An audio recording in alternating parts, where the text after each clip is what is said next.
Hukum acara perdata latihan 8. 1. Salah satu alasan yang dapat dipergunakan oleh tergugat untuk menyatakan bahwa tergugat belum melakukan prestasi adalah A. Tergugat sudah melakukan sebagian pembayaran. B. Tergugat tidak melakukan sama sekali ketentuan perjanjian. C. Penggugat telah menyetujui perubahan syarat dan ketentuan perjanjian. D. Tergugat melakukan apa yang tidak diperbolehkan dalam perjanjian.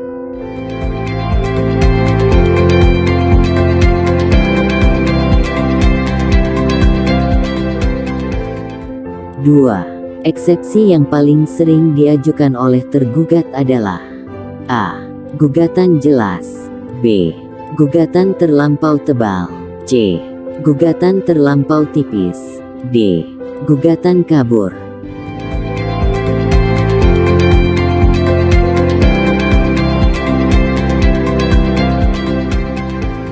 3. Pengikutsertaan pihak ketiga atau intervensi dalam suatu perkara terdiri dari A. Freechuaring penjaminan. B. Fogging. C. Tusenkongs. D. A, B dan C betul.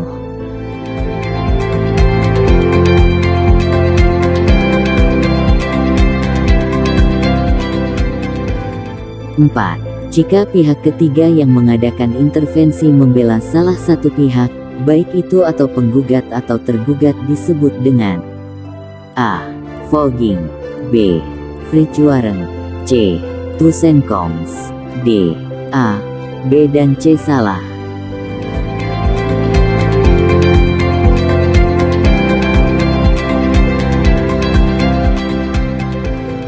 5.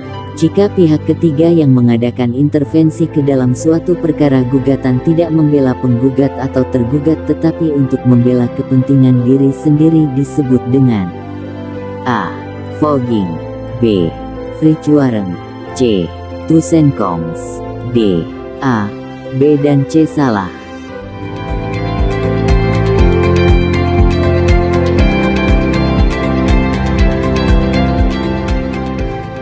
6.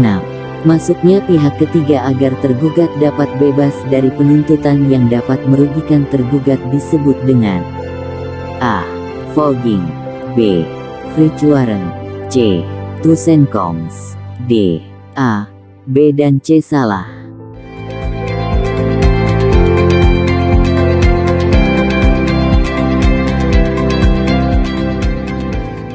7. Pihak yang berkewajiban untuk membuktikan dalam perkara perdata adalah A.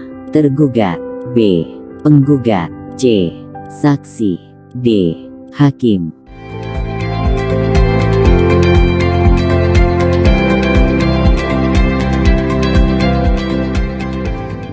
8. Hal-hal yang tidak perlu dibuktikan dalam perkara perdata adalah A. Hal-hal yang sudah diakui oleh tergugat. B. Hal yang tidak disangkal oleh tergugat. C. Hal-hal atau keadaan yang sudah diketahui oleh umum publik. D. A, B dan C benar.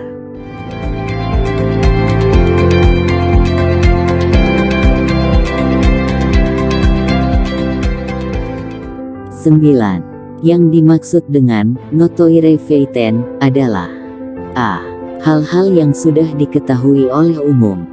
B. Hal-hal yang hanya diketahui oleh penggugat. C. Hal-hal yang hanya diketahui oleh tergugat. D.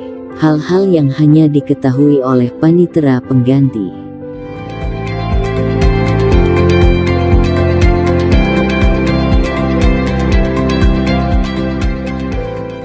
10. Seseorang yang dipanggil sebagai saksi. A. Datang sendiri menghadap hakim persidangan. B. Mengangkat sumpah. C. Memberikan keterangan. D. A, B dan C benar.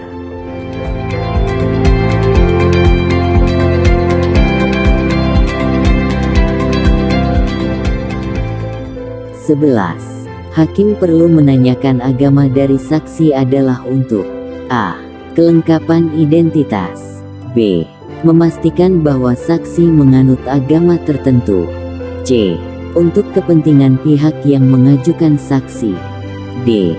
Untuk menentukan apakah saksi mengangkat sumpah atau mengucapkan janji.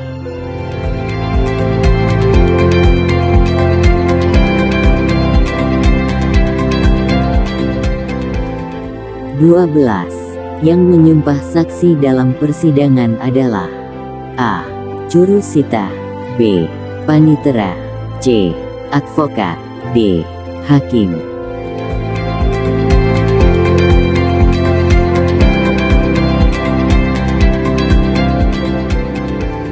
13. Alat bukti dalam HIR diatur dalam A. Pasal 118, B. Pasal 123, C. Pasal 129, D. Pasal 164.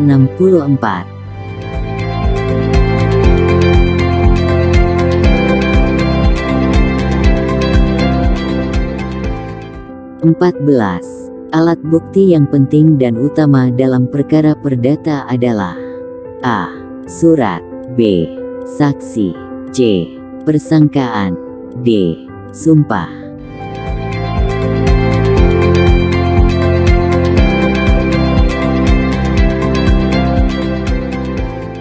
15. Yang bukan merupakan alat bukti dalam HIR adalah A. Surat, B. Persangkaan, C. Petunjuk, D. Pengakuan.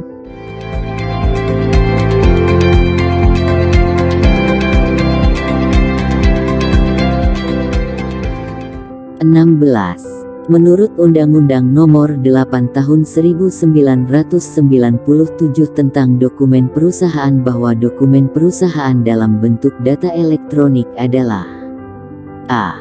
Alat bukti, B. Bukan alat bukti, C. Tergantung pertimbangan hakim, D. A, B dan C semua salah.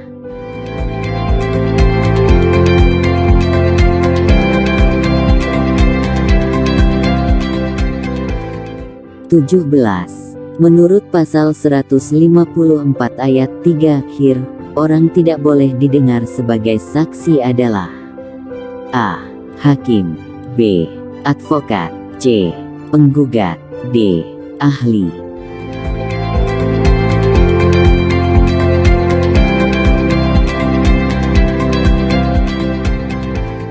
18.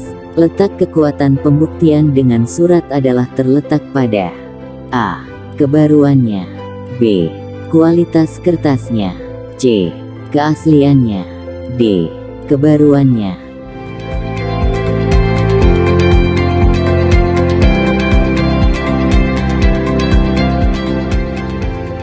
19. Untuk dokumen yang dibuat dalam bahasa asing agar memenuhi syarat sebagai bukti di dalam persidangan, maka dokumen tersebut A. Tidak perlu diterjemahkan ke dalam bahasa Indonesia, B. Harus diterjemahkan oleh penerjemah tersumpah ke dalam bahasa Indonesia, C. Tergantung pada penggugat, D.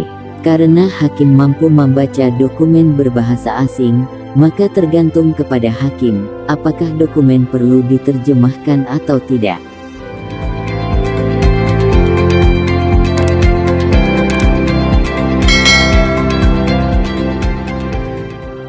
20.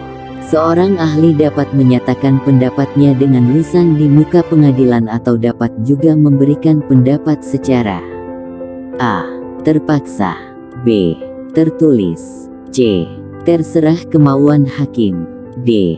Tergantung pada kebutuhan pemeriksaan.